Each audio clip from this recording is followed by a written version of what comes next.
Hi everyone, it's me, Carbundance, and welcome back to another video. Today with a comment by Chaos Queen from my German channel. And she asks, and I'm translating right now, are you also working, or what are you doing with all of the time in your day? I would not know what to do with all of the time that I have in the day if it wasn't all about food and exercise anymore. Wow, that is so sad, and I can relate so much. I was in that place. And so she also asked me, so that was a week ago, and then she also asked me, yes, please do a video on what you're doing with all of the time that you have. And so she's referring to the time that you get as soon as you enter all in recovery, because if you're doing recovery properly, you do not have to be fully recovered in order to have more time. But as soon as you just even start to go all in, any kind of eating disorder habits become just redundant. There's no justification, no reason for them to even be acted out anymore and to even be thought. And of course it takes some time, especially in the beginning, because you're struggling so much with you're just focused 24/7 in the whole day and in the whole night on just doing the opposite in order to kind of get the ball rolling. But as soon as the ball is rolling, you kind of start to realize, wow, I have so much more time. Like everything, you actually, that kind of can be the first time when you are realizing, what the heck, I have so much time. And all of the time that I had, I was actually spending with things whose goal it was to either burn calories or restrict calories. Yeah, one of the two. Like with movement or with not taking in too much food, whatever the number is for you that your restrictive eating disorder doesn't want to go over. And so once you realize, and that can be super painful, I actually cried a lot about that as well, and it was a deep depression and crisis in the beginning of my all-in recovery, which you're also going to see throughout this year, because I'm sharing the whole development of last year with you guys in my What I Eat videos. So keep tuning in daily. And so I went through this kind of grief over how much lifetime I have lost to my eating disorder, because it just dawned on me and my eyes were open to the fact that just my whole everyday life was surrounding the food and the exercise part, the burning calories and the restricting calories. And so to answer this question, I'll start at the beginning. Are you actually working? I am. My work is actually what I'm doing for you guys here. I don't know if you know, but like, this takes all of my time, together with what is my main part, the translation that I do. I translate all of the books of Tabitha Farah with her consent, so we're in contact, we're collaborating on that. I translate all of her books into German, and that is the main part of my day. Basically my whole working day for 8 hours is sitting on my rear, on my ass, on the sofa and on the laptop. And so at least 2 hours per day go into the videos that I make, because I make them in English and in German. And so exactly what you're seeing right now. And so before I wouldn't have been able to do that. And what I do now is because I have this vision, I have this deep desire to help people who were in the same place as me, because the 18 years that I have very much lost to anorexia. I want to make, like, I just have this, I know that this is the last time that I'm recovering, like before, because also the first time that I'm recovering fully from anorexia, and so that is why it just spreads, it just spills over to you guys. It just wants to come out, and so that's the reason behind what I'm doing.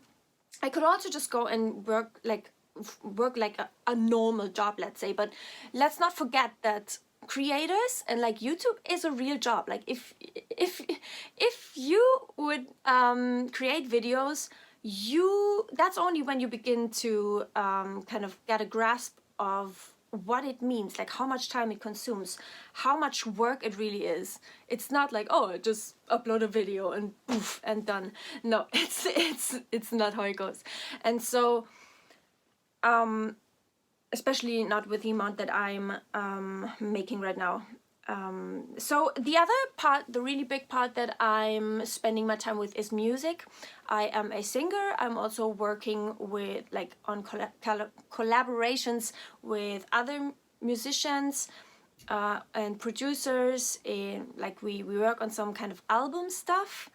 Sometime, like this is long-term project, maybe sometime in the future, or not maybe, but just it's a matter of time until sometime in the future I can share that with you also as well. I am working on growing the music channel. I am also working on practicing with David. We kind of are a little mini band, if you want. And then also I am most of all in the music part, I am working on my own songs.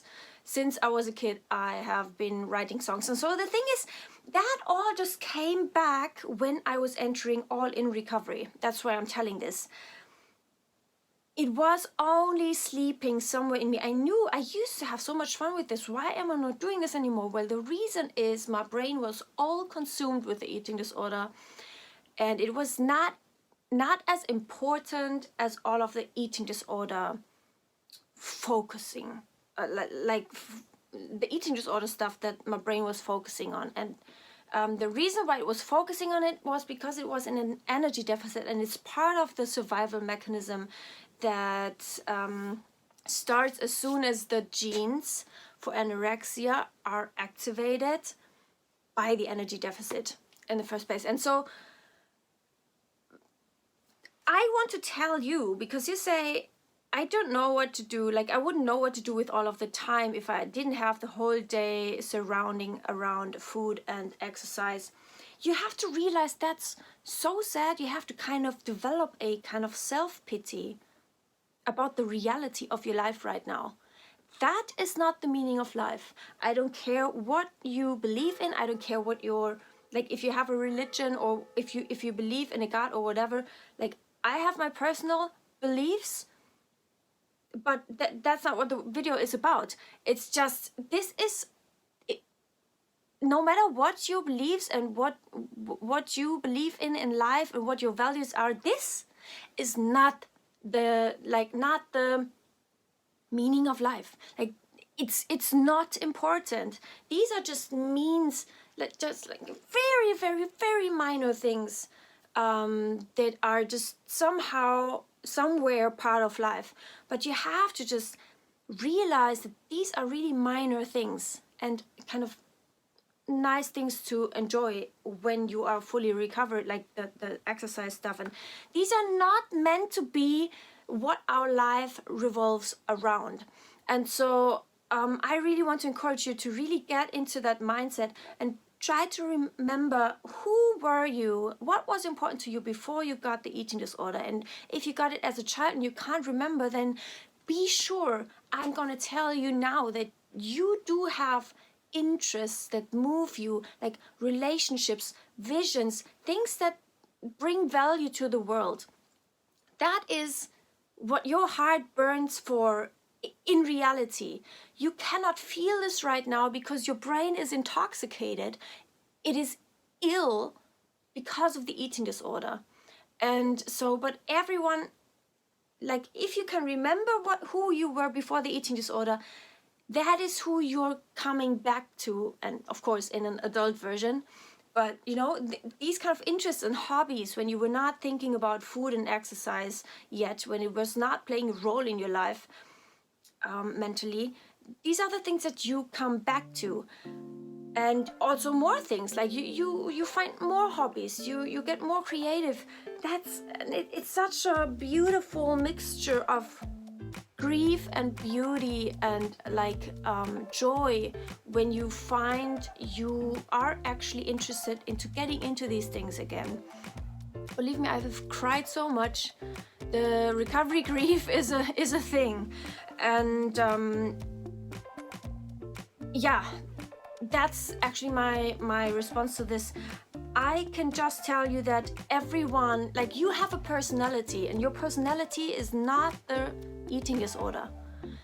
Your personality has nothing, like, your actual person, your real self, your real chaos queen, let's say that's your real name, or like the real Miri, she always was not interested in food and exercise if she hadn't had an eating disorder, if she hadn't developed an eating disorder.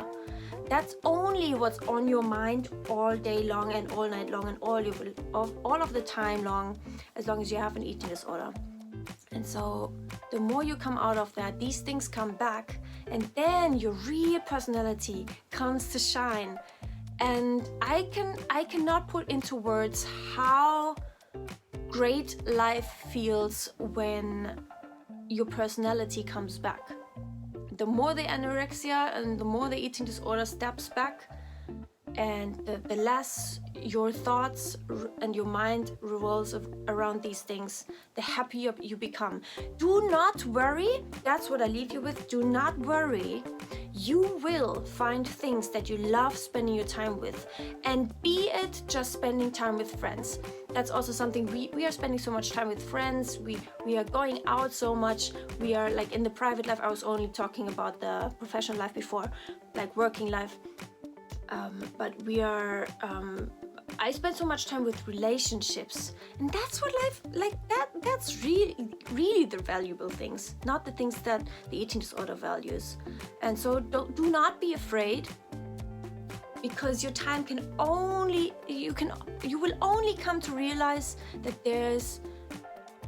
you will find the things that you can spend your time with, and you will find, I promise you, that they are so much more valuable than any kind of things that have to do with thoughts or with foods or exercise that you had before. Okay, I hope this helped you. Please give this a thumbs up or a down, and I will see you next video. Bye.